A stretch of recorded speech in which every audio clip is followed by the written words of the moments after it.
In the days and weeks to come, there will be much to unpack about the rise and fall of Telltale Games. Much has been made not only of their sudden declaration of bankruptcy, but also of the studio's decision to lay off most of its staff without severance pay and cut short most of their ongoing productions. This appears to include The Walking Dead: The Final Season, the second episode of which has launched in the midst of this complicated affair. The surrounding conflict makes the act of weighing this latest installment on its own merits all the more difficult, and hammers home exactly what will be lost when all this is said and done.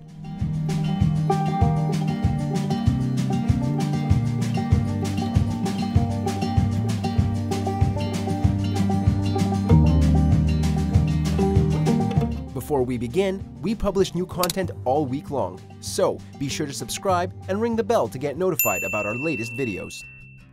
Episode 2, Suffer the Children, begins in the immediate wake of the previous episode's climax, with Marlon dead and the survivors at Erickson's boarding school left reeling. He's dead.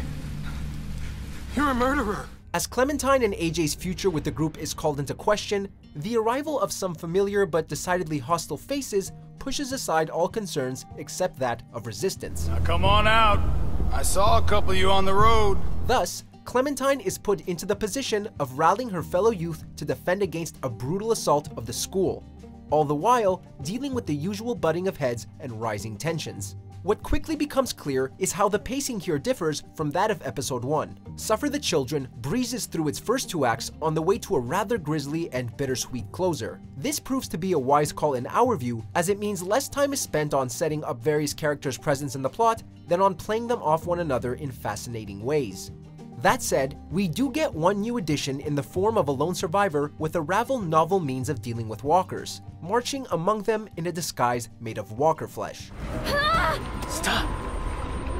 Too loud. It's a unique role to fill, doubly so because of their adamant no-killing policy, and speaks to the potential directions the final season may have gone. Apart from them, and a plot-pertinent returning character though, the focus here is on the established cast and their increasingly complex relationships. Background characters from last time get moments of levity or pathos, like Ruby's affection for Botany. You gonna stand there sulking all day? You gonna do something useful? And Lewis contemplating his feelings regarding Marlon. While there's still a few folks who remain underdeveloped, perhaps never to be fleshed out further, the hard-fought friendships tying together the boarding school group remain a genuine joy to take in. And, of course, Clementine and AJ are the epitome of a loving, mutually affectionate duo. Speaking of Clementine, the child heroine, or maybe anti-heroine, we've all come to admire, manages to again impress.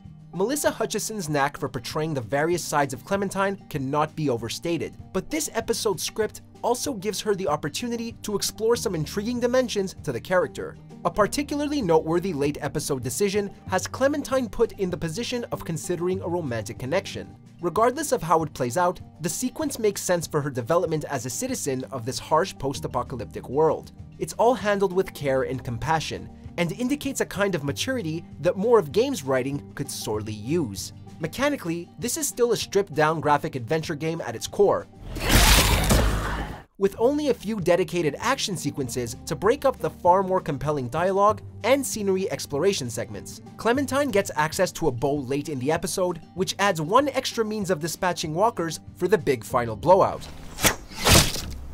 That's all well and good, but predominantly, it's still a matter of stunning and stabbing foes in the head. While nothing is inherently wrong with the limited bursts of player-controlled violence, it does once again leave the script and the overall presentation to carry the weight of expectations. Fortunately, Suffer the Children isn't lacking for chances to show off the specific capabilities of this season's enhanced visual style. A good half of the episode takes place in forested or greenery-overcome areas, often framed with impressive lighting and a keen understanding of shot composition. Towards episode's end, emphasis is placed on the contrast between the moonlit sky and a makeshift battlefield overcome with flames, effortlessly conveying a chaotic energy. The episode also happens to run at a good clip, with barely a stutter or visual oddity in sight. If this is to be our last time taking in the work of Telltale Games, then the events of this episode are all the more disheartening. This is not, however, because the episode fails to deliver, but rather because its success is overshadowed by deeply unfortunate circumstances. Suffer the Children builds upon the groundwork of the season's opening in confident fashion and lays out a potentially intriguing story arc that, if completed, might have been great. No question, we will remember this. God. Oh my God.